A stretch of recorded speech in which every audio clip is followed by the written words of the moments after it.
Bonjour à tous, aujourd'hui dans cette vidéo je voulais vous présenter l'accessoire qui est actuellement connecté sur mon smartphone et cet accessoire c'est une caméra Mini 2 V2 de chez Ashika Micro, caméra qui a une particularité évidente et on le voit sur l'écran du smartphone, c'est que c'est une caméra thermique.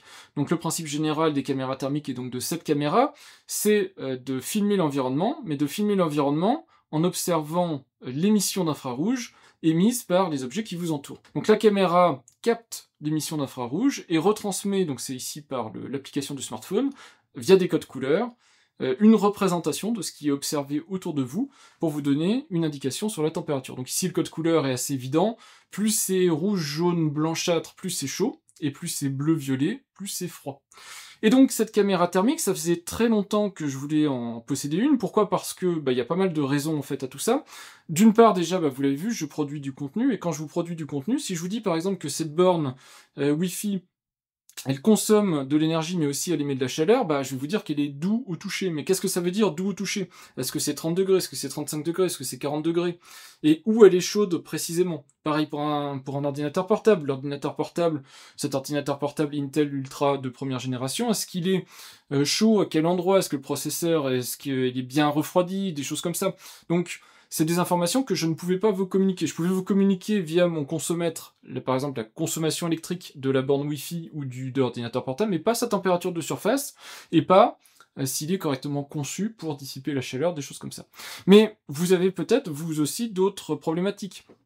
Si par exemple je regarde cette fenêtre qui est ici, vous voyez que ici j'ai une jonction avec la toiture, et on voit par exemple qu'il y a un espèce de pont thermique, la zone qui est bleue entre le cadre de la fenêtre et le mur, une zone qui est peut-être mal isolée. Ça peut vous servir aussi dans un contexte de bricolage pour observer votre logement et regarder si vous avez des fuites de température, des ponts thermiques, des choses comme ça dans votre logement. Là on voit bien que le raccord placo entre le plafond et le mur, il y a très probablement une petite déperdition de chaleur. Donc bricolage, mais aussi peut-être si vous voulez faire une réparation, vous avez un circuit imprimé devant vous, vous avez un petit produit comme ça qui est cassé ou qui ne fonctionne plus, vous voulez observer avec la caméra thermique pour voir qu'est-ce qui dans le produit chauffe, peut-être surchauffe, est-ce que vous n'avez pas un condensateur, une résistance qui aurait claqué, et vous voudriez observer ça avec une caméra thermique pour savoir exactement ce qui se passe. Donc c'est un produit un petit peu versatile à partir du moment où on a besoin en tout cas d'observer via le biais, le prisme de la température, donc via une caméra thermique. Ça permet quand même d'avoir un jeu de possibilités qui est quand même étendu pour un budget qui reste contenu, puisque cette caméra Ashika Micro Mini 2 V2, avec toutes les capacités qu'elle a, donc elle est quand même super intéressante, puisque par rapport à d'autres caméras, elle a une définition assez poussée, un grand angle, et en plus, elle a une précision de température qui est quand même relativement intéressante, et elle est entre 200 et 250 €. Donc peut-être, pour certains d'entre vous, ça pourra vous intéresser d'acheter une caméra thermique, celle-ci ou une autre, après ça, peu importe, à vous de vous renseigner si vous vous êtes intéressé aussi peut-être par d'autres modèles, puisqu'il y a beaucoup de choix qui existent sur le marché. Celle-ci est assez basique, dans le sens où elle n'est pas autonome, elle a besoin d'un produit qui l'accompagne, donc je vous l'ai dit, smartphone, tablette, ordinateur portable, mais elle a aussi le grand intérêt de ne pas avoir de batterie intégrée, de ne pas avoir de stockage intégré, donc vous la connectez, elle consomme très peu via son port USB-C, et vous pouvez, avec n'importe quel appareil, commencer à pointer et observer en fonction de vos cas d'usage, du bricolage, une visite de maison, une réparation, peu importe, vous aurez l'information dont vous avez besoin. Et l'application, et je vais vous la montrer dans le détail sur Android et sur Windows, vous pouvez très facilement ensuite aller appuyer ici et aller chercher des points de mesure ou des lignes ou des zones de mesure pour précisément aller pointer du doigt, ou en tout cas pointer avec un capteur, une température de surface et voir si le produit ou l'environnement a une température normale ou anormale. Voilà, donc c'est l'objet de cette vidéo. Je pense que ça peut vous intéresser de parler de caméra thermique, et quoi qu'il arrive, vous avez vu dans mes précédentes vidéos et vous verrez dans mes prochaines vidéos de plus en plus l'usage de cette caméra, puisque je pense que c'est extrêmement intéressant comme information à partager pour des produits particuliers peut-être, mais donc pour la borne Wi-Fi je l'avais fait, pour les ordinateurs portables que j'ai l'occasion de tester je l'ai fait. C'est des informations qui sont tout à fait intéressantes pour comprendre comment le produit fonctionne, s'il est bien conçu en termes de dissipation thermique, Et puis s'il n'y a pas de souci particulier qu'on observe à l'usage, une surchauffe, un truc comme ça. Donc vous la verrez de toute façon quoi qu'il arrive régulièrement à l'écran, mais je voulais en faire une vidéo dédiée pour que vous compreniez les intérêts des caméras thermiques. J'avais personnellement retenu 2 marques, on en parlera en fin de vidéo, Ashika Micro et une autre marque, et puis je vous montrerai donc les 2-3 produits que j'avais retenus, et puis le produit que j'ai ici devant moi, qui je trouve est un bon compromis en termes de budget, en termes d'euros, mais aussi en termes de capacité, pour avoir quelque chose qui n'est pas trop limitant, et qui est un petit peu tout-terrain, qui peut faire un petit peu de tout, donc ça devrait, je pense, répondre aux plus grandes problématiques que vous pouvez avoir. Alors attention, je suis pas du tout professionnel du métier, Ashika Micro s'adresse aussi à des professionnels, il y a même des petites fonctionnalités vraiment à destination de pro dans les applications Ashika Micro, mais moi c'est pas mon cas, je suis pas du tout professionnel, j'en fais pas un usage professionnel, et puis ce type de caméra, vous voyez ici, si vous vous baladez sur un chantier avec le petit embout extensible et tout ça, vous risquez, vous mettez en danger peut-être votre port USB-C si jamais vous donnez un petit choc. Donc, il y a d'autres produits qui existent, que ce soit chez Ashika Micro, mais aussi dans d'autres gammes. Vous avez même des smartphones avec caméra thermique. Moi, je voulais pas que le produit soit un produit jetable, entre guillemets, donc je voulais qu'il soit juste une extension d'un produit dont je dispose déjà, et je trouvais que c'était intéressant d'avoir un produit qu'on connecte sur un smartphone et dont on peut ensuite utiliser quand on en a besoin, et puis sinon ranger quand on n'en a pas besoin. Mais à vous de voir en fonction de vos besoins, il y a des produits qui vont un peu plus loin en termes de détection thermique, il y a des produits qui sont un peu plus tout en un, un peu plus autonomes. Là ici c'est, je pense, un compromis pour des personnes qui, comme moi, ont des petits besoins, pas forcément un énorme budget, mais veulent quand même un truc qui tienne la route en termes de détection thermique. Je pense que ça peut vous intéresser. Au niveau de l'emballage, on est sur quelque chose de propre, alors c'est tout écrit en anglais, mais on a les informations essentielles. Donc Ashika Micro, c'est le modèle Mini 2 V2, caméra thermique, avec le visuel de la caméra et les caractéristiques principales. Le produit est compatible iPhone et Android, et on a besoin d'un smartphone pour la faire fonctionner. C'est pas un produit autonome. Ashika Micro a aussi des gammes de caméras thermiques autonomes, avec écran et compagnie. Ici, on est sur un produit additionnel qu'on vient brancher sur un smartphone. Donc on a le rendu avec un smartphone, donc ici c'est un iPhone, quelques informations sur les différents réseaux sociaux de Ashika Micro, quelques caractéristiques au dos, dont ce qui est très important en fait, ce qu'il faut surveiller, c'est à la fois la définition du capteur, mais aussi sa fréquence de rafraîchissement. Il est sans batterie. Alors c'est à la fois un avantage et un inconvénient, on ne pourra pas l'utiliser de manière autonome, il faut qu'il soit connecté, et il va utiliser l'énergie par le port USB du smartphone, mais l'avantage c'est aussi, comme il n'y a pas de batterie, il y a moins de maintenance, il n'y a pas de risque dans le futur que le produit ait un souci à ce niveau-là. Et puis vous avez les autres possibilités. Et c'est une marque chinoise, Ashika Micro, mais qui commercialise dans le monde entier, en particulier en Europe, donc c'est un produit qui vient directement d'Amazon France, donc là-dessus il n'y a pas non plus de souci d'approvisionnement. Je vous montre quand même le dessous, vous avez les informations avec le numéro de série, les références et tout ça. Voilà, donc je vais pouvoir ouvrir l'emballage. Donc c'est un emballage carton noir mat, hein, quelque chose d'assez classique. Le scellé en dessous et au-dessus pour protéger le produit. Alors je vois qu'il a ici des ouvertures rapides.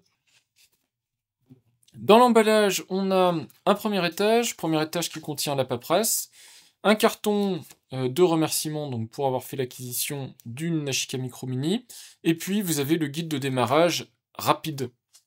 Alors il est multilangue bien sûr, mais c'est quand même assez épais pour un guide de démarrage rapide. Vous avez le QR code de contact, le QR code pour les questions, les FAQ. Donc il est en plusieurs langues, je vous l'ai dit, on va essayer de trouver vite fait le français, le voilà, que vous voyez vite fait qu'il n'y a pas grand chose à voir. Vous avez ici une page, 2 pages, 3 pages. Je vous laisse mettre sur pause si vous êtes intéressé par le contenu. Et 4 pages en gros de contenu. Donc c'est assez léger, et vous avez donc les informations sur comment utiliser Ashika Micro avec soit votre ordinateur, soit un smartphone. Puis on a dedans un boîtier, et ça c'est très bien pour le transport, parce que c'est un produit qui est quand même assez fragile, donc un beau boîtier rigide, hein, c'est un boîtier renforcé, et quand on l'ouvre, on a dedans la caméra microscopique, 2 adaptateurs et le câble d'alimentation. Alors c'est juste dommage, je pense sur boîtier générique, ils commercialisent ça avec plusieurs produits, c'est juste dommage d'avoir mis un boîtier aussi énorme pour un produit aussi petit, puisque la caméra elle est là, hein, donc elle est vraiment toute microscopique. Alors on commence par le câble, donc un petit câble de, je sais pas, on va dire 80 cm, USB-C, donc USB-C femelle vers USB-C mâle, donc c'était un câble de rallonge, donc ça va permettre de connecter dessus Donc je prends la caméra pour vous montrer. On peut connecter dessus la caméra, et donc on peut du coup la dissocier un petit peu de l'écran du smartphone. C'est assez pratique quand on veut être autonome pour pointer quelque chose. Et on a aussi deux adaptateurs. Alors on a un adaptateur ici pour les iPhones d'ancienne génération, donc un Lightning. C'est à la fois un adaptateur Lightning et aussi une rallonge pour permettre de reculer un petit peu la caméra par rapport au smartphone si jamais vous avez une coque. Donc ça c'est pour les gens qui sont équipés d'un modèle de smartphone de chez Apple qui utilise encore le Lightning, et sinon vous avez un adaptateur USB-C vers USB-C. Alors c'est le même principe que le câble, mais c'est juste en plus compact. C'est juste pour écarter la caméra du boîtier. Si jamais, par exemple comme moi, vous avez une coque de protection par rapport au boîtier du smartphone, ça permet d'avoir un écart plus important et donc d'être compatible avec la majorité des coques de protection du marché. Avec l'écart qu'il y a là, il n'y a pas de souci normalement de compatibilité. Et puis le produit en lui-même, le voilà. Alors c'est tout petit. Je ne sais pas si vous vous rendrez compte par rapport à la taille de ma main ou la taille de mes doigts, mais c'est microscopique. Pour que vous ayez une idée de la taille, je vous donne grosso modo comme ça la taille. Donc c'est 4 cm de longueur, 2 cm et des poussières de hauteur, évidemment en excluant le connecteur qui est à demeure, qu'on ne peut pas retirer, et en épaisseur on est sur du 1 cm. Ça vous donne un ordre de grandeur, mais c'est vraiment petit par rapport à ce qu'on a l'habitude de voir sur le marché, et donc c'est cette caméra-là qui va permettre de filmer en thermique. Je voulais vous faire un gros plan style macro parce que c'est vraiment pas facile à filmer, c'est vraiment tout petit comme caméra, donc voilà, il faut vraiment s'approcher si on veut voir les détails. On voit que le capteur ici est derrière une optique fixe, donc je vous en parlerai un petit peu après, mais le fait d'avoir une optique fixe fait qu'on ne peut pas basculer d'un mode classique à un mode macro. C'est la contrainte de ce modèle-ci en particulier. On voit le logo Ashika Micro, donc c'est un châssis aluminium, donc c'est assez rigide, assez costaud. Le laqué, je suis pas sûr que ça, dans le temps, ça vieillisse bien, mais bon, c'est élégant, c'est propre. À l'arrière, vous avez le numéro de modèle, donc Mini 2 V2 Thermal Imager, un petit QR code sur le dessus, et puis le port USB-C sur le dessus, le port USB-C, le QR code sur le dessous.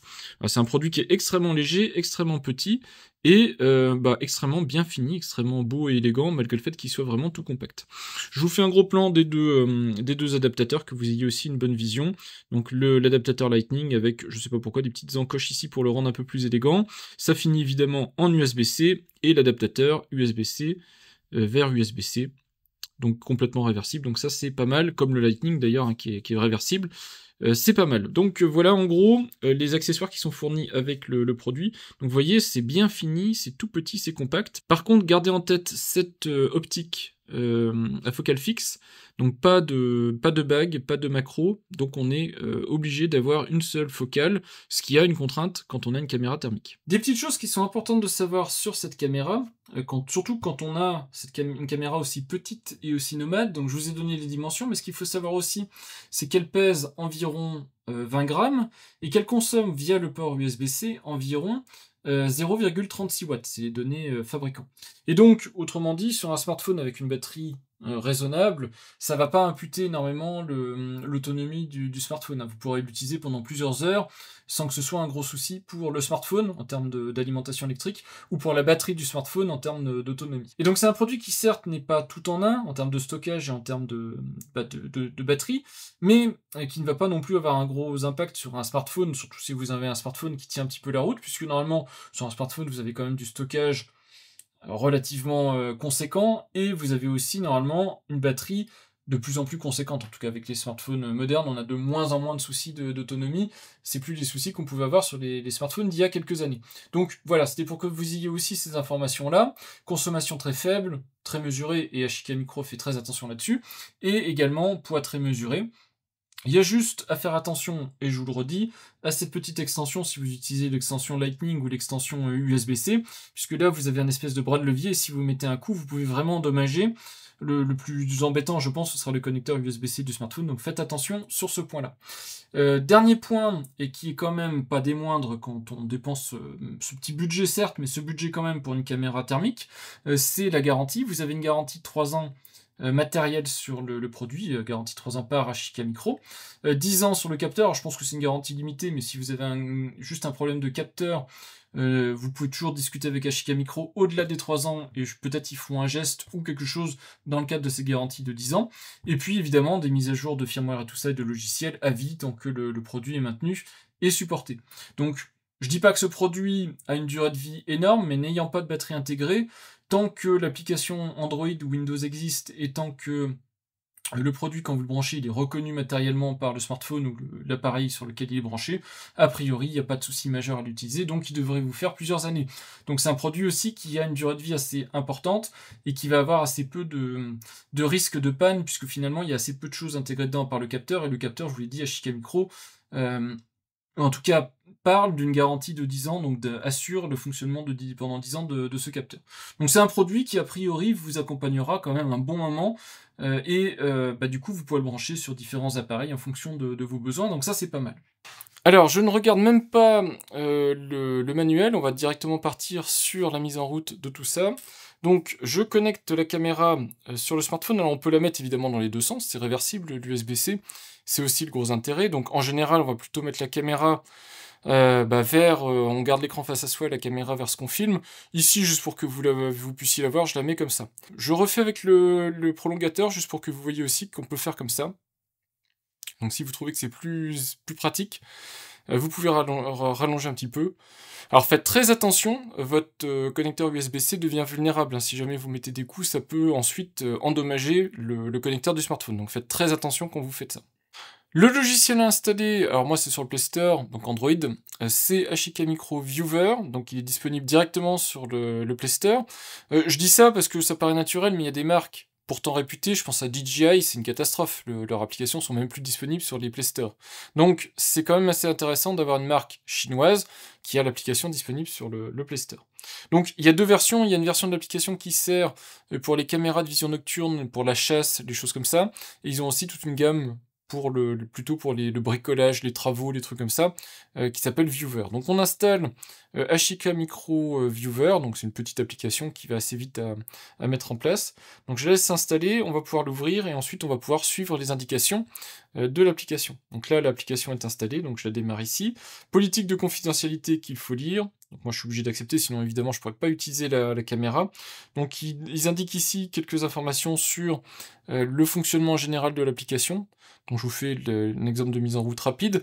Ce qui est très intéressant, c'est que déjà dès le départ, on a bien une application qui est en français, avec a priori un français correct. Il y a beaucoup de produits qui ont des traductions approximatives. Ici on est sur quelque chose qui a l'air déjà à première vue agréable à regarder et correct en termes d'utilisation. Voilà, donc je fais démarrer, ajouter un appareil. C'est un appareil d'imagerie, alors ici vous avez la version Bluetooth, là vous avez la version connectée, filaire, et là vous avez un appareil autonome, donc moi c'est une version connectée. Donc j'utilise la rallonge pour connecter l'appareil, parce que je sais pas en fait si le contact se fait bien avec ma coque, donc je vais faire comme ça. Donc on voit ici que la caméra est reconnue, Android demande s'il a le droit d'accéder à la caméra, donc je fais oui, je fais accepter, et je fais lorsque j'utilise l'appareil. Voilà, et c'est déjà bon, donc étalonnage automatique pour garantir la précision de la mesure, un étalonnage est effectué toutes les 10 secondes.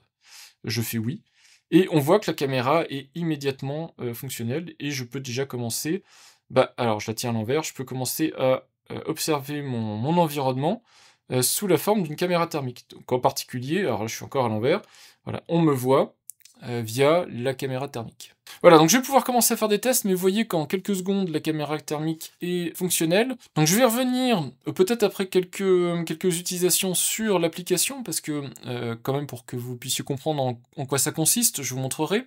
Mais en particulier ici, on peut aller très vite régler des choses, en particulier, donc on peut avoir la mesure spot centrale. Donc par exemple, et c'est probablement l'utilisation principale que vous en ferez, vous avez la croix centrale, donc à partir du moment où vous activez la croix centrale, tout ce qu'on affiche en fait au centre a une température que vous voyez ici, là où j'ai mon pouce, en haut à gauche. Donc c'est une des manières les plus intéressantes pour obtenir rapidement la température de ce qu'on vise. Donc, ce qui permet d'avoir ici une température froide, une température chaude, Voilà, on a une vraie indication de la température observée au centre. Donc voilà, on voit ici le module, on peut le mettre à jour si nécessaire, donc je vais faire une vérification de mise à jour, la caméra est déjà à jour, donc vraiment elle est prête à être utilisée.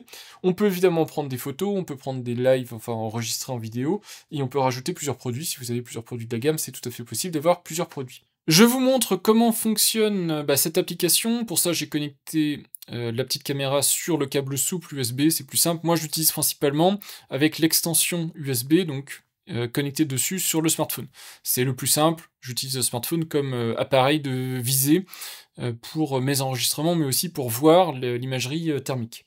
Ce que je voulais vous montrer, c'était avant tout la petite notification qui est là. Cette caméra, donc je vous l'ai dit, n'a pas de batterie, n'a pas d'alimentation autonome, elle est donc alimentée par le produit sur lequel vous le connectez. Et donc, ici, c'est le smartphone qui l'alimente. Alors, ça n'impacte pas significativement la batterie, puisque ça consomme très peu. Cette petite caméra a vraiment été étudiée pour consommer le minimum, et elle ne fait que filmer. Elle n'a pas de stockage intégré, aucune fonctionnalité intégrée, autre que filmer en vision thermique. Donc, elle ne sert qu'à ça. Vous avez ici l'interface de l'application. De toute façon, je vous l'aurais mis en capture d'écran sur le côté pour que vous puissiez bien voir. On voit qu'elle est connectée avec le petit point vert ici. Vous avez le modèle avec sa photo très précise. Vue en direct, je vais vous le montrer dans un instant. Mise à jour de l'appareil, je vous l'ai déjà montré. Ici, on voit que je suis déjà à jour, donc il n'y a pas besoin de relancer les mises à jour. Et info d'appareil, vous avez ici pas mal de choses intéressantes, en particulier nommer l'appareil, des informations techniques sur l'appareil, donc numéro de série, numéro de produit, des choses comme ça. Le logo de la marque, vous pouvez l'enlever, pour éviter de tout le temps avoir Ashika Micro qui est écrit sur les enregistrements que vous faites. Les modes d'enregistrement, vous avez le mode d'enregistrement 1 et 2, je vous laisse consulter le manuel si vous voulez voir les différences, ça dépend de comment vous voulez enregistrer l'imagerie thermique, et moi j'ai laissé sur 1.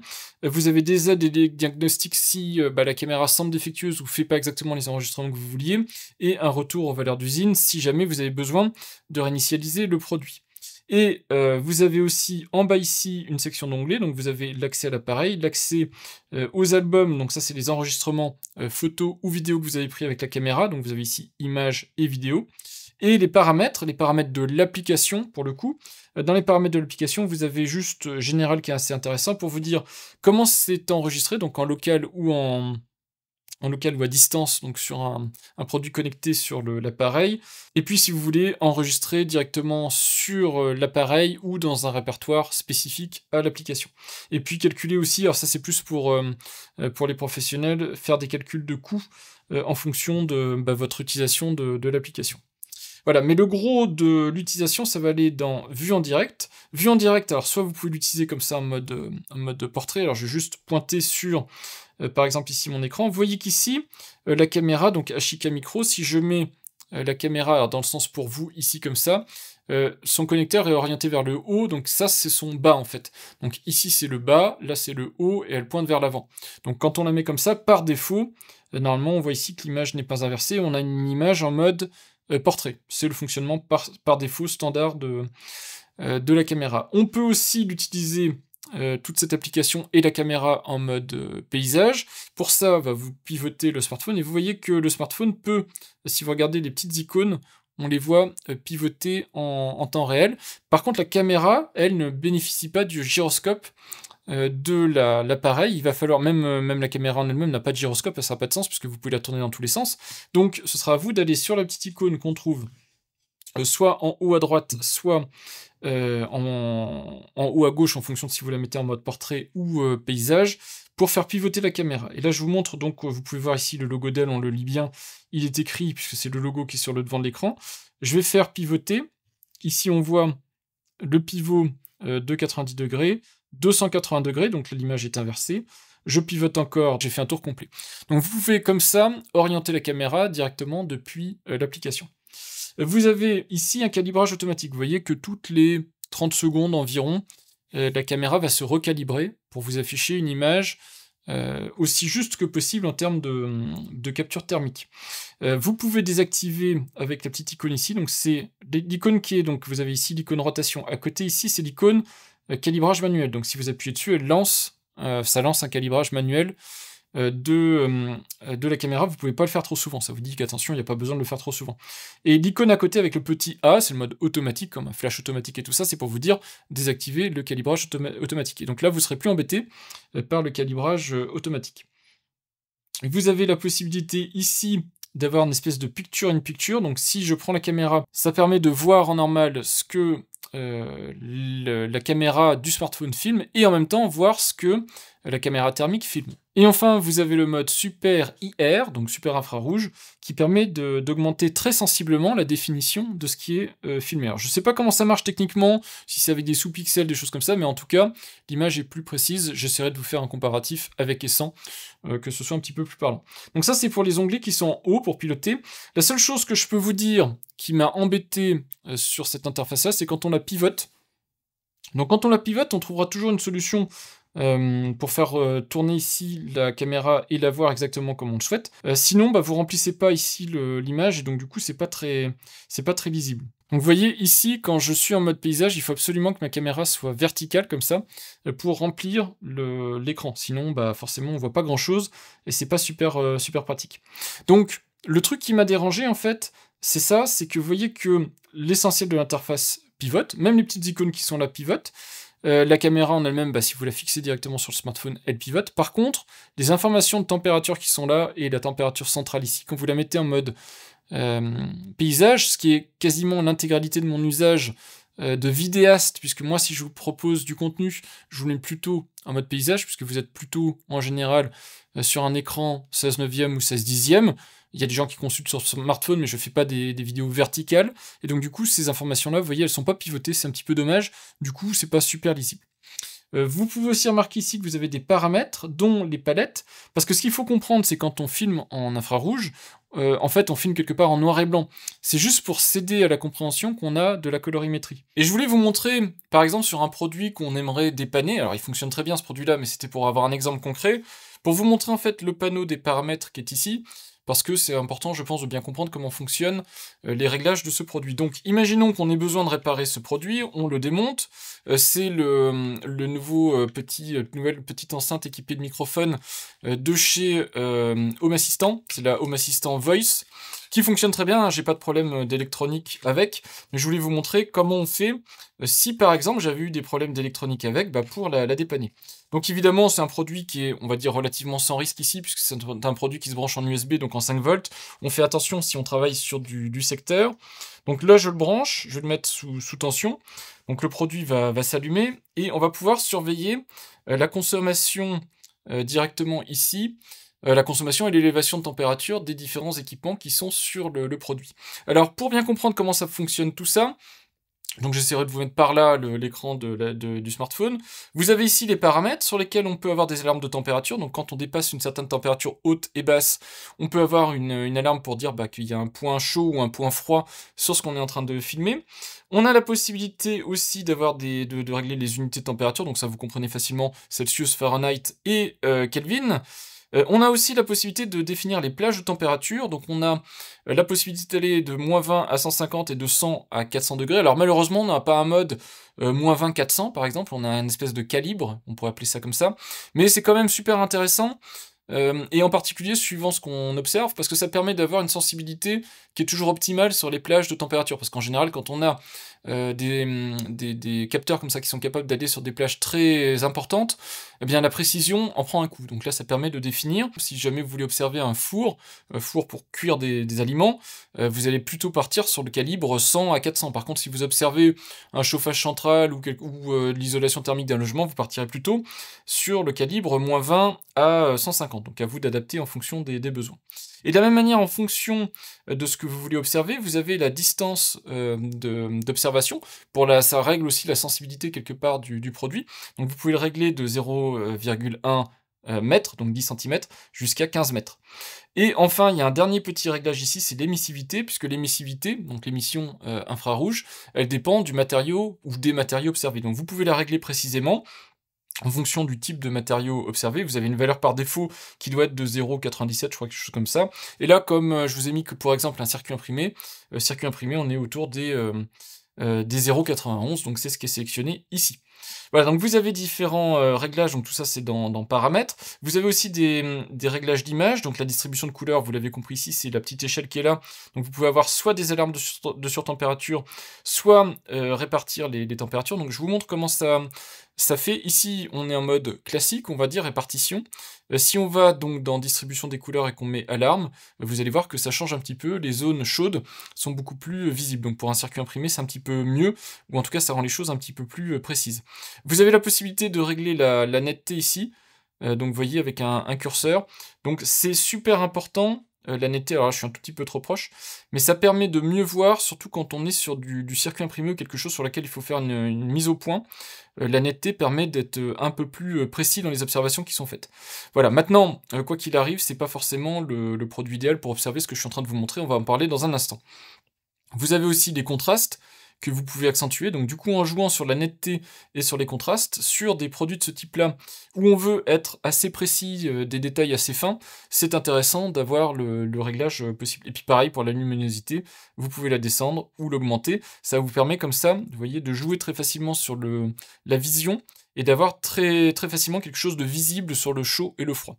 Voilà. Alors après ça, ce que je regrette, c'est que je vois pas de bouton très facile pour d'accès en tout cas, pour remettre à 0. Donc bah voilà, il faut refaire à la main une fois qu'on revient dans l'application. C'est dommage qu'on n'ait pas juste un mode. Alors il y a un mode réinitialisation complet, mais juste pour remettre ces deux, trois réglages par défaut. Voilà. Ensuite, vous avez les palettes de couleurs. Donc vous l'avez vu, vous pouvez changer, soit passer en mode vraiment niveau de gris, soit avoir des teintes de couleurs en fonction de ce qu'on veut observer. C'est plus ou moins visible en fonction de ce qu'on regarde. Donc vous voyez qu'en fonction du type de choses observées, bah, on va choisir telle ou telle palette. Donc plutôt par exemple cette palette de rougeoiement ou de palette de couleurs ici quand on est à observer un logement, de l'isolation, des trucs comme ça. Sur un circuit imprimé, on utilisera peut-être cette palette ici, qui est un peu plus précise et un peu plus visible, je pense, quand on travaille sur ce type de choses. Voilà, et puis on a ensuite les dimensions, donc vous avez le point central que vous pouvez activer, désactiver, donc quand vous activez le point central, la mesure se met là-haut, et puis les min, les max. Les min, les max sont toujours en live, donc ici, je ne sais pas si vous le voyez, mais il y a une petite croix, c'est vraiment difficile à voir, c'est sur l'élément qui est ici, je crois qu'elle se positionne par défaut. Donc vous la voyez bouger en fait, comme le min se met ici sur la prise USB, donc quand je me déplace, vous voyez que la croix suit le min et le max. Donc vous avez en instantané, en live, enfin quasiment en live, l'observation de la température sur les points chauds et les points froids. Une mesure centrale, donc ici vous avez le point central avec centre, donc CEN, et la température, donc ici 18,3. Vous avez la température max que vous avez ajoutée au-dessus, donc ça c'est la température max que vous avez observée, puis la température minimale que vous pouvez ajouter aussi, donc ça vient s'ajouter. Vous pouvez aussi spécifier un autre point, donc ici vous mettez un point et vous aurez la température en permanence sur ce point-là. Alors ça marche que si on y fixe évidemment, parce que sinon dès qu'on bouge c'est un petit peu gênant, mais vous avez la possibilité donc d'avoir ce point, et aussi la possibilité d'avoir une température ligne. Voilà, et là vous avez la ligne avec les températures qui sont prises sur cette ligne-là, ce qui vous permet d'avoir des informations aussi sur une zone de l'image plutôt que sur un point. Et puis vous avez que l'observation en ligne dans l'application mobile, vous n'avez pas de surface, mais je crois que vous l'avez dans l'application Analyzer, l'application sous Windows. Voilà en gros ce que vous pouvez configurer, ce qui est déjà pas mal, hein, c'est assez complet, et vous avez en plus la possibilité ici de prendre une photo, donc vraiment une photo à un instant donné tel que c'est ici, et de prendre ici une vidéo, donc quand vous appuyez sur vidéo, vous appuyez là, et ça lance un enregistrement vidéo, et vous pourrez passer en photo ici. Et là ici c'est un accès rapide à la galerie des photos ou vidéos que vous avez pu prendre. Voilà donc en ce qui concerne la prise en main de l'application mobile, vous voyez que c'est très simple d'utilisation, il n'y a pas énormément de fonctionnalités, mais il y a tout ce qu'il faut pour prendre des mesures de température. Donc voilà, je voulais vous montrer tout ça parce que ces paramètres ici sont extrêmement importants, il faut bien les comprendre pour les calibres, donc les plages de température observées, et pour le réglage, contraste et compagnie, pour observer au mieux ce qu'il y a ici à l'écran. Je vous ai montré en ce qui concerne l'application Android. Pour l'application iPhone, j'en ai aucune idée, elle doit être similaire, mais j'ai pas d'iPhone pour vous montrer. Vous pouvez aussi évidemment faire fonctionner tout ça sur tablette Android ou tablette Apple. Mais ce que je voulais vous montrer aussi, c'est que vous pouvez le faire fonctionner sur des machines plus classiques. Je vous l'ai montré dans une vidéo où je vous parlais de Windows 11 pour ARM sur une machine Windows 11 ARM, mais ça fonctionne aussi, donc c'est un Windows 11 classique. Moi, ce que je voulais tester, c'était avant tout, comme c'était un produit assez exotique, le fonctionnement sur Windows 11 ARM, et ça marchait. Donc vous avez une application, ici, vous avez sur le site officiel de Ashika Micro, alors malheureusement pas sur le Play Store de Windows, mais vous avez quand même la possibilité de télécharger le logiciel, et vous avez les logiciels qui existent, qui s'appelle Ashika Micro Analyzer, qui existe donc pour Windows. Donc vous téléchargez cette version-ci, alors c'est pas le logiciel, c'est pas exactement le même logiciel que pour Android, mais il est même plus complet, donc c'est pas plus mal. Donc j'installe l'application Windows 11, ici c'est la version x86, 64 bits, j'installe directement sur cette machine. C'est pas la première fois que j'utilise l'application, c'est juste que cette application, je l'avais installée sur la machine que Dell m'avait prêtée en fait pour test, la machine XPS 13 ARM, et donc du coup, je me rends compte que j'ai perdu malheureusement les enregistrements que j'avais fait, les différentes petites choses où je vous avais montré, enfin où j'avais fait des captures pour vous montrer le fonctionnement de cette application-là. Donc c'est pas grave, je vais refaire ça vite fait sur cette machine-là. J'aurais dû dès le départ faire sur ma machine perso. J'active pas la création d'une icône sur le bureau et je vais pouvoir faire ouvrir et ensuite je vais capturer directement l'écran, comme ça vous verrez mieux. Mais c'est une tablette tactile, hein, c'est un PC Windows 11 tactile, donc je pourrais l'utiliser en mode tactile si nécessaire. L'application est installée, il suffit ensuite de lui confirmer le chemin où les enregistrements vont être faits, donc admettons que ce sera ici. Donc on a ensuite une interface que vous voyez qui est évidemment beaucoup plus complexe que l'interface Android, mais qui permet probablement de faire beaucoup plus de choses. On voit en particulier le bouton ici analyser et rapport qui sont probablement pour des choses assez évoluées en termes de workflow, donc de travail. J'ai pas trop d'idées à quoi sert dans le détail Ashika Micro Analyzer, mais ce que je sais c'est que on peut ici aller dans le direct. Dans le direct, on peut aller vérifier si un appareil est connecté. Donc ici on voit caméra thermique, on fait connecter. Et normalement, l'image devrait apparaître. Alors, je sais pas dans quelle orientation, voilà, c'est comme ça. Voilà ce qu'on voit de mon bureau. Et vous voyez qu'on est à peu près sur le même principe que tout à l'heure sur Android. C'est juste qu'ici, donc on a, alors je tiens la caméra, mais je vais essayer de pas bouger. On a ici, sur mon curseur de souris, on voit que j'ai la possibilité d'aller pointer à certaines zones pour avoir une température. On a la zone chaude ici, la zone froide, alors qui bouge tout le temps. Mais ici on voit que donc c'est le mur du fond, hein, j'imagine qu'on voit ici, hein, là on voit ma main, pas reflet. Donc le mur du fond est environ dans les 17 degrés, donc on voit c'est ici, avec un gel de l'image pour le recalibrage, et ici la zone chaude, qui est mon petit hub USB qui est dans les 30 degrés, je pensais pas d'ailleurs que ça chauffait autant.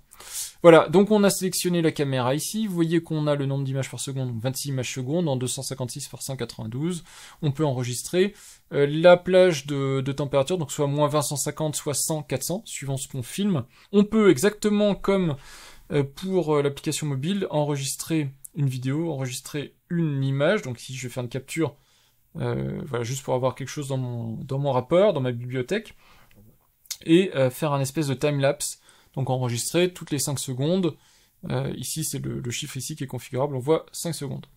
Voilà, après ça, là où vous voyez exactement le même genre d'informations que ce que je vous ai montré, donc la mesure ici, point, on met un point et hop, on va avoir la température du point, vous avez la possibilité d'enlever ce point, faire une ligne, je vous avais montré tout à l'heure, donc on voit ici les informations qui apparaissent sur la droite de l'écran, supérieure si vous voulez avoir la définition étendue, là on le voit bien, les contrastes les contours sont améliorés et les contrastes sont un peu meilleurs, donc ça vous permet normalement d'avoir une meilleure précision. On peut zoomer ou dézoomer dans l'image, et puis avoir quelques petits graphiques, quelques petits indicateurs de ce qui apparaît à l'écran. On peut aussi faire la rotation, donc par rapport à ce que je vous avais montré, donc il faut juste que je trouve la bonne orientation. Donc voilà, on a la rotation de l'image, donc à nouveau hein, dans les 4 possibilités intéressantes. Donc je vais me remettre juste dans le sens qui est plus pratique pour moi. Voilà, et puis quelques petits ajouts supplémentaires de l'application Windows, dont la partie histogramme ici et la partie courbe linéaire. Donc là c'est plus comme ce que je vous avais montré sur l'interface Android, avec le point chaud en blanc parce que c'est ici le type d'histogramme choisi, et le point froid en violet foncé, bleu foncé. On voit ici les différents enregistrements que j'ai fait. Alors disons que je prends par exemple celui-là, tous les fichiers, les listes de tâches sont remplacés, je fais oui, et on voit ici qu'on va dans la partie analyse, où on a la possibilité, alors je ne sais pas, sûrement de manière assez professionnelle, mais vous voyez, d'aller chercher par exemple un point en disant, bah moi ce que je veux vous mettre en évidence, c'est ce point-ci, et ce point-là, et cette ligne-là. Voilà, travailler sur une ou plusieurs images, puisqu'on voit ici la liste des images, et on a la possibilité ensuite de travailler sur le rapport final.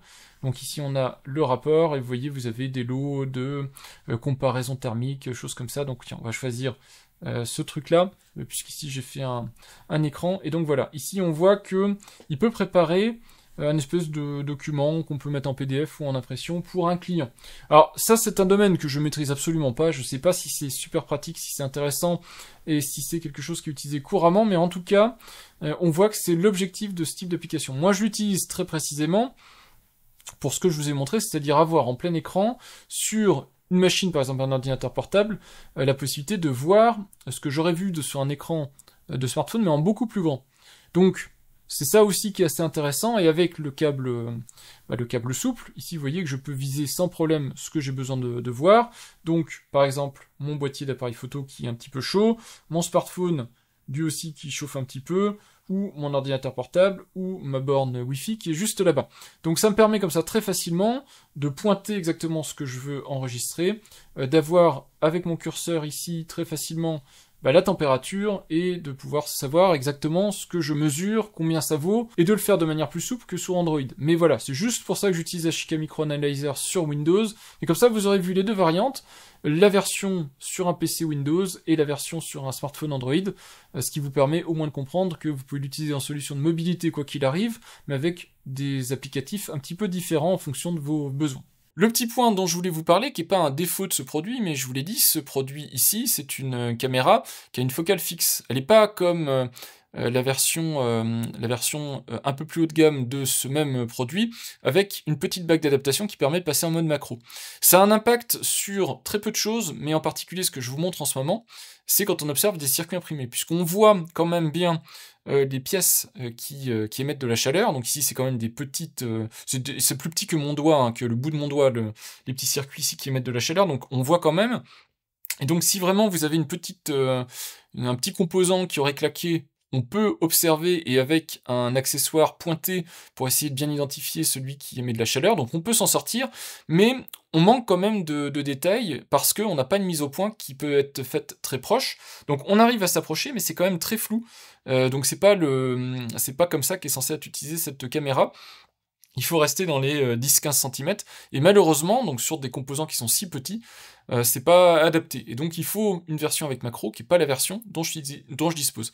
Alors j'ai pas à me plaindre, puisque Ashika Micro a eu la gentillesse de me fournir gratuitement cette caméra pour que je puisse vous faire ce test, et aussi pour que je puisse l'utiliser à chaque fois que j'ai besoin de faire une vidéo où je vous parle de la température émise par un produit. Par contre, je leur avais donné mon cahier des charges, ils m'ont dit c'est le produit là qu'on vous conseille de présenter, qui paraît le plus adapté. Je pense que le produit avec la bague macro aurait été beaucoup plus adapté, puisque je leur avais parlé de réparation sur circuit imprimé. Je pense que même si on peut s'en sortir en faisant 2-3 réglages, et effectivement on peut voir à peu près les températures d'émission, l'émissivité sur le circuit imprimé, c'est pas le produit le plus adapté de leur gamme, toujours dans ces produits qui sont facilement accessoires, hein, qu'on peut débrancher, rebrancher, c'est pas le produit le plus adapté pour ce type d'usage. Voilà. Mais à part ça, c'est vraiment un cas limite, puisque c'est vraiment pour aller voir, c'est des tout petits composants de circuit imprimé, hein, donc si vraiment on veut aller dans ce niveau de détail-là, c'est pas le produit le plus adapté, mais il reste tout terrain et adapté pour tous les usages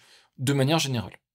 Quelques petits exemples d'utilisation maintenant. Un ordinateur portable, on voit particulièrement l'endroit où se trouve ici le CPU, c'est ce qui chauffe le plus. On peut voir aussi les évacuations d'air qui se trouvent sur la tranche avec l'écran qui est ici, et on voit aussi l'émission de la chaleur, donc puisque les ventilateurs rejettent la chaleur le long de l'écran, on voit que l'écran chauffe à cet endroit-là. Donc ça vous permet comme ça facilement, quand je vous partage par exemple un test de machine, de comprendre où la machine émet de la chaleur, où elle est le plus chaud, où elle est le plus froid, et quelles sont les températures exactes, et comment elle dissipe sa chaleur. Donc j'avais fait le cas aussi avec la borne Wi-Fi qui est derrière, la borne de chez TP-Link, la BE85.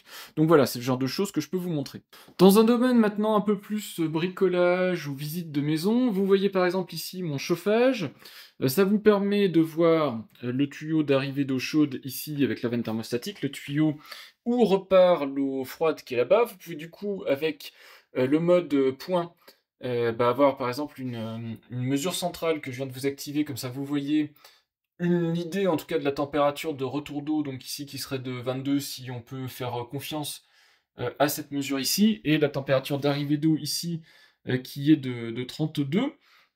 Ça vous permet aussi de voir si le chauffage est uniforme en termes de chauffe, voir s'il faut faire un désembouage. Alors là, je pense que la chaudière vient se mettre en route, donc c'est pour ça que le chauffage est pas encore uniforme, puisque l'eau passe dans le radiateur, donc il faut lui laisser le temps de chauffer de manière un peu plus uniforme.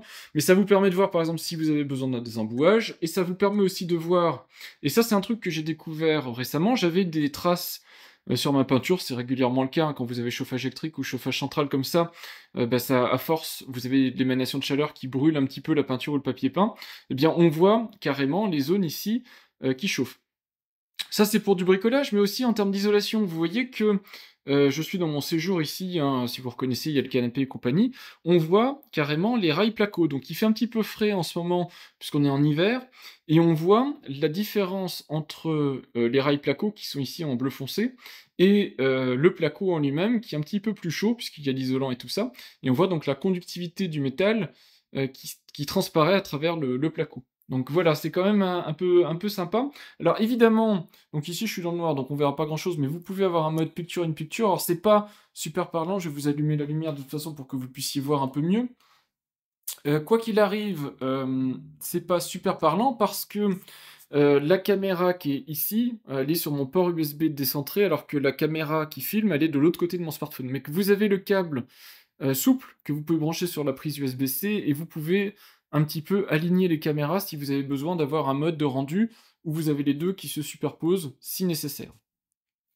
Voilà, donc vous voyez des cas d'utilisation différents de ce que je venais de vous montrer avec un petit appareil, un circuit imprimé, mais ça vous permet quand même de déceler des ponts thermiques, d'aller chercher un appareil par exemple qui émet de la chaleur. Là vous voyez par exemple, j'ai ici, je vais remettre en mode picture in picture que vous compreniez bien, j'ai deux interrupteurs de volet roulant, et pourtant vous voyez qu'il y en a un qui est différent de l'autre. Celui du bas est froid alors que celui du haut est chaud. Pourquoi? Parce que celui du bas, c'est un interrupteur qui fonctionne sur pile, il commande en sans fil ce caisson, ici avec le moteur de volet roulant qui est dedans, alors que celui d'au-dessus, c'est une commande centralisée qui fonctionne en courant porteur, donc qui est branchée sur le secteur, et donc forcément, les composants qui sont dedans consomment du 220, il y a une transformation et tout ça, et donc ça chauffe. Donc voilà concrètement des choses que vous pouvez observer facilement avec ce type de caméra thermique. Et vous allez voir que plus vous allez dans le temps, une fois que vous avez acheté en fait votre caméra thermique, plus probablement vous trouverez des situations où c'est pertinent d'aller sortir votre caméra thermique et d'aller mesurer des températures, vérifier des choses, puisque c'est des informations que vous n'aviez pas, et donc c'est très intéressant de pouvoir comme ça observer votre environnement et voir s'il n'y a pas des choses à faire, des choses à améliorer, des choses à réparer quand vous êtes dans ce type de situation. Je vous montre ici, parce que c'est aussi particulièrement visible, vous avez ma chaudière qui fonctionne, ma lampe qui est claire. On voit que la lampe, c'est une lampe Z-Wave, donc elle chauffe en permanence, donc elle est quand même, le corps est déjà chaud alors qu'elle n'était pas allumée au moment où je suis rentré dans la pièce. On voit aussi que je suis dans un sous-sol, donc les murs sont particulièrement froids. On voit aussi les réflexions, puisqu'ici il y a un vitrage, donc on me voit comme si c'était un miroir, puisque la chaleur est quelque part, enfin le rayonnement infrarouge plutôt, si je devais être précis, est retransmis comme un miroir. On voit aussi que ma chaudière chauffe, on voit les lignes d'arrivée, les lignes de retour du chauffage. On peut observer aussi les autres tuyaux, arrivée d'eau et compagnie, arrivée de gaz, et l'évacuation ici des eaux usées. Donc voilà, ça vous permet de voir des choses. Ici, j'ai un petit chargeur USB qui est branché sur une prise, et bien on voit forcément comme il consomme, il chauffe un petit peu, et donc on le voit ici chauffer. Voilà, donc c'est plein de petites choses comme ça que vous pouvez facilement observer. Parce que c'est joli, mais ça n'a pas forcément d'utilité, je vais vous montrer le fait de faire couler de l'eau dans mon évier. Donc ici, on a le robinet, évidemment, le mitigeur, l'évacuation, et je viens de faire couler de l'eau froide, vous voyez que ça refroidit le fond de l'évier. Maintenant, si je fais couler de l'eau chaude, alors l'eau chaude va pas être tout de suite chaude, et je vais aussi boucher l'évacuation, et là vous allez voir, ça va être assez intéressant, puisqu'on voit les flux d'eau, avec également les tourbillons qui se forment, et la température qui chauffe, on voit l'eau chaude qui vient d'arriver, et voilà. Et ça, c'est extrêmement joli, c'est quelque chose que j'avais rarement vu en vidéo, et même si je gâche de l'eau, et je gâche évidemment la consommation thermique de ma chaudière, mais je voulais vous montrer ça parce que je trouve ça particulièrement joli. Ça a un aspect lave. Et voilà, vous pouvez aussi voir les fluides en eux-mêmes avec leurs différences de température. Et vous allez voir que si je cesse de faire couler l'eau, on voit l'eau qui s'homogénéise en termes de température. Donc c'est vraiment sympa à regarder et c'est des choses qu'on ne voit pas de manière normale et qu'on voit avec une caméra thermique. C'est plutôt intéressant. Est-ce que j'ai des reproches à faire à cette caméra thermique? Je vous l'ai dit, je ne suis pas professionnel, donc je ne suis pas assez qualifié pour vous donner exhaustivement la liste des avantages et des inconvénients de ce type de produit. Ce qui est sûr, c'est que sur ce modèle-là, ce que je regrette, c'est qu'il n'y ait pas de mode macro. Donc il n'y a pas de soit automatiquement, soit mécaniquement avec une bague qu'on ne puisse pas le passer en mode macro parce que ça lui enlève quand même pas mal de capacité alors que le capteur en lui-même est très intéressant en termes de fréquence d'image puisqu'on est à 25 images secondes, ce qui est très bien pour une caméra thermique, et en termes de définition puisque vous voyez ici on est en 256 par 192 et en plus on a la super définition que je ne sais pas si c'est une spécificité HK Micro mais ça fait une vraie différence, on sent que l'image est plus précise pour la détection thermique. Donc c'est le reproche que je peux faire à ce modèle-là, mais en même temps il y a un modèle qui existe qui pourrait répondre mieux à mes attentes. Voilà, c'est le seul reproche que j'ai à faire. Par contre, il y a un autre reproche que j'ai à faire qui lui est directement lié à ce que HK Micro a fait, c'est le petit boîtier qui est là. Alors c'est très bien d'avoir un petit boîtier parce qu'il y a des marques qui n'en fournissent pas. Donc je pense à Infirae par exemple qui n'en fournit pas. Donc c'est très bien d'avoir ce petit boîtier solide, costaud, hein, bien conçu pour balader la caméra. Par contre, pourquoi avoir fait quelque chose d'aussi énorme? Il n'y avait pas d'intérêt. Bon, j'imagine qu'ils ont réutilisé probablement des boîtiers qu'ils avaient déjà à disposition, mais pourtant ils ont un boîtier qui est plus petit. Je pense qu'il aurait pu accueillir l'ensemble des accessoires qui sont fournis avec la caméra. Là, c'est beaucoup trop gros. Pour une toute petite caméra comme ça, c'est pas normal de fournir un boîtier aussi gros, ça encombre, alors que tout l'intérêt de ce type de produit, c'est d'être ultra compact et très nomade. Enfin, c'est un petit peu dommage, et pour moi, c'est le seul gros bémol, parce que je pense que c'est un produit qui est bien situé en termes de rapport qualité-prix, c'est un produit qui est correctement conçu, qui fonctionne bien, qui a des applications intéressantes, maintenues, fonctionnelles. Donc voilà, j'ai pas de gros reproches à faire, c'est peut-être un point de détail pour certains, mais moi je trouve dommage qu'ils aient pas fait un effort plus prononcé pour fournir un boîtier, le même, hein, mais juste plus compact. Il aurait fait que la moitié en termes de taille, ça aurait été largement suffisant. J'ai aussi un autre petit truc à ajouter parce que j'ai fait le test et donc du coup je me suis dit ça pourrait vous intéresser. Comme ce produit n'était pas équipé de mode macro, je me suis dit tiens je peux peut-être utiliser, vous savez c'est les petites pinces qu'on peut fixer sur des smartphones pour changer l'objectif. Quand on n'est pas équipé de nombreux objectifs, on a par exemple des pinces qui font macro, des pinces qui font grand angle, des pinces qui font zoom. J'ai essayé la pince en le mettant sur l'objectif mais ça ne marche pas parce que la petite optique doit avoir un filtre infrarouge et donc du coup il n'y a rien qui passe à travers le mode macro. Peut-être, je pense que si vous êtes équipé d'une optique macro, sans le filtre infrarouge, alors je ne sais pas comment on peut être informé de ça et comment on sait quand on l'achète qu'il n'y a pas d'infrarouge, enfin de filtre infrarouge, mais si vous en êtes équipé, je pense que vous pouvez facilement la pincer sur l'optique qui est ici, et du coup bénéficier d'un mode macro à moindre coût, ou en tout cas, si vous n'en avez pas besoin, si vous voulez un truc plus compact, mais quand même avec de temps en temps la possibilité de faire de la macro, faire comme ça. Mais en tout cas, moi je vous déconseille de partir dans l'idée que vous pourriez faire ce genre de bricolage, ça ne marche pas, parce que je pense que la plupart ont un revêtement ou un filtre ou je ne sais trop quoi anti-infrarouge, et donc ça empêche le fonctionnement avec une caméra thermique.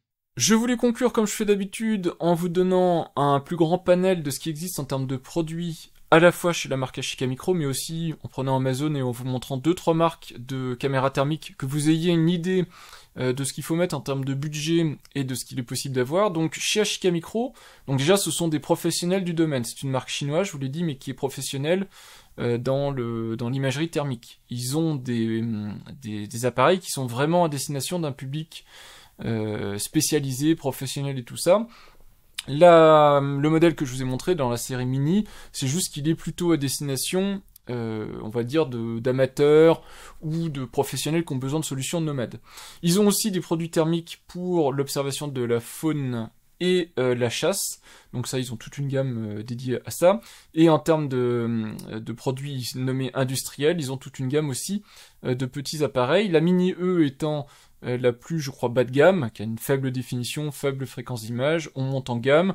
Il y a des produits, alors je crois, qui n'existent plus. Et moi, le produit que j'aurais dû prendre après coup, maintenant que je sais tout ce que je sais et que j'ai pu expérimenter la Mini 2 V2, c'était plutôt la Mini 2 Plus V2 qui aurait été, je pense, plus adaptée à mon usage, ou la Mini X qui est Bluetooth, donc qui n'a pas de... Enfin, vous pouvez mettre un câble, mais elle n'a pas de lien physique, elle fonctionne en sans fil. Voilà, donc à vous de voir en fonction de ce dont vous avez besoin. Peut-être la Mini 3 aussi était appropriée. Voilà, après ça, vous avez aussi des produits comme ces espèces de pistolets qui contiennent à la fois le stockage, pour certains en tout cas, et l'écran, et forcément le logiciel pour faire tourner tout ça, donc ils sont complètement autonomes. Vous avez aussi dans des formats un peu plus caméra, vous voyez, avec un écran un peu plus grand. Voilà, en fonction de vos besoins, mais là je pense que ça tape plus sur un domaine de professionnel, avec des caméras qui montent en gamme et forcément des prix qui augmentent. Vous avez également la suite logicielle, donc Viewer qui est l'application de mobilité, je pense, Analyzer qui est plutôt l'application sur les ordinateurs, Studio je sais pas trop à quoi ça sert, et vous avez aussi une gamme d'accessoires pour venir enrichir l'utilisation de vos produits Chica Micro. Maintenant, en termes de produits disponibles sur Amazon et de gamme de prix, je pense pas que je vais vous conseiller la Chica Micro Mini E qui est l'entrée de gamme, mais c'est en tout cas une version beaucoup plus simplifiée de la caméra que je vous ai montré. Vous voyez qu'en termes de définition, c'est 96 par 96. Par contre, elle est aussi beaucoup plus accessible en termes de prix. On est à moins de 120 €. Vous avez plein de marques chinoises, évidemment, qui fournissent des produits d'imagerie thermique. J'ai aucune idée de leur qualité parce que c'est des marques qu'on ne voit jamais, avec des noms qui sont imprononçables et souvent éphémères. Donc c'est très compliqué de vous les conseiller quand il n'y a pas un retour dessus. Ce que je peux vous dire en termes de marques qui sont là depuis longtemps et qui, je pense, resteront là longtemps, vous avez Ashica Micro, très réputé, très connu. Vous avez FLIR, si j'arrive à en trouver quelque part, donc je sais pas où il y en a, voilà, ici. Donc ici c'est en mode pistolet, mais vous avez forcément aussi des petites caméras. Voilà, j'essaie de trouver la FLIR One, voilà, qui est très connue. Et qui c'est une marque voilà qui a pignon sur rue et qui est là depuis très longtemps, mais cependant, même si leurs produits sont de qualité, c'est quand même un gros budget. FLIR, en général ça coûte un petit peu plus cher en tout cas. Et vous avez aussi une autre marque que je peux vous conseiller, qui était une marque qui m'intéressait beaucoup, j'ai failli craquer et m'en prendre une, mais je ne l'ai pas fait, et je le regrette pas nécessairement parce que les produits Ashica Micro sont pas mal. C'est la marque Infire. Voilà, Infire avec les produits que vous voyez ici. Moi je voulais me prendre la P2 Pro, la P2 Pro qui est assez intéressante puisqu'elle a un mode macro par un espèce de boîtier magnétique qu'on vient plaquer sur la caméra, donc qui permet de bénéficier donc de ce mode macro, on le voit ici, cette espèce de truc qu'on met au-dessus comme ça, qui vient se coller. Par contre, elle n'a pas le boîtier de transport, et de ce que je connais d'Infire, elle est aussi plus chère en termes de budget. Mais bon, voilà, après ça, en fonction de vos besoins, en fonction de votre utilisation, je pense que ça peut être très intéressant d'avoir un modèle macro. Du coup, on va revenir sur Ashica Micro, je vous en parle vite fait en termes de budget. En termes de budget, donc la Ashica Micro Mini 2 V2, pardon, celle que je vous ai montrée, elle est à 249 €, et je sais que régulièrement elle est proposée à 200 €. Donc là il y a plus il y avait une petite promotion, un petit truc à cocher, on passait à 200 €. Je sais que de temps en temps donc elle est proposée avec une petite réduction.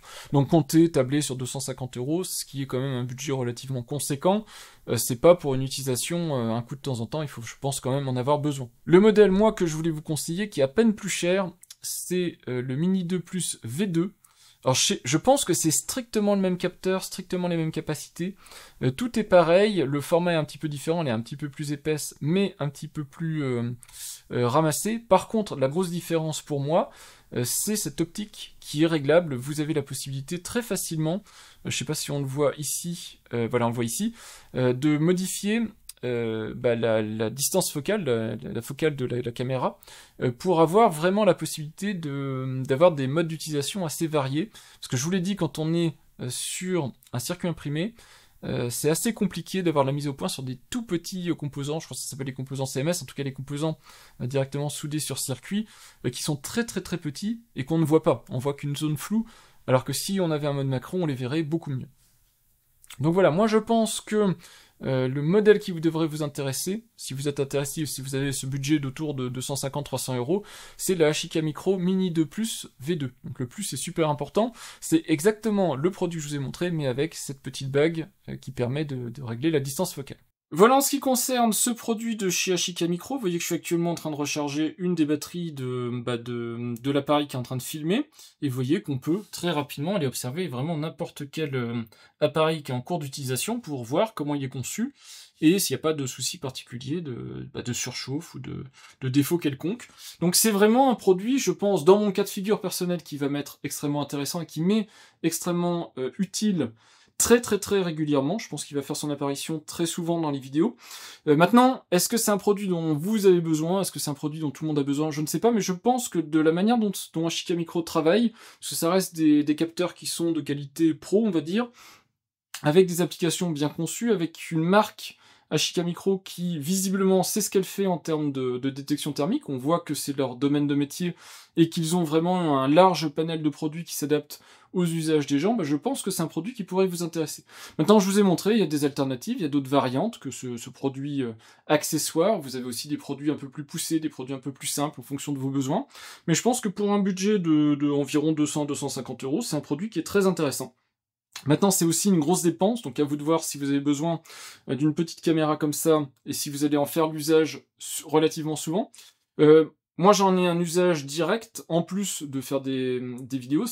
En ce moment, je recherche un logement, enfin ça fait quelques années que je recherche un logement, mais voilà, quand j'ai des visites à faire, je vous ai montré, mais ça va extrêmement vite, surtout qu'en ce moment où c'est l'hiver, donc il fait froid, et donc on voit très rapidement les écarts de température entre l'intérieur et l'extérieur. Vous pouvez très facilement, pendant votre visite, sortir votre smartphone avec votre caméra thermique, et voilà, faire quelques petites mesures. Ça vous permet de discuter avec la personne qui vous fait la visite, que ce soit le propriétaire ou un agent immobilier, et puis voilà, de dire, oui, mais attendez, vous me dites maison BBC, tout ça, voilà, il y a des ponts thermiques, est-ce que c'est normal? Comment ça se fait? Ça vous permet d'avoir encore un peu plus d'informations sur ce qui vous entoure. Et puis je vous l'ai dit, je l'utilise aussi pour faire des réparations électroniques, parce que très rapidement, on peut aller chercher sur un produit ou sur un circuit imprimé un appareil ou un équipement qui serait en panne. Alors c'est pas non plus un appareil qui a un gros zoom, donc c'est pas comme des microscopes à caméra thermique, mais on peut quand même aller commencer à chercher quelques petits composants en panne, et donc ça peut être utile.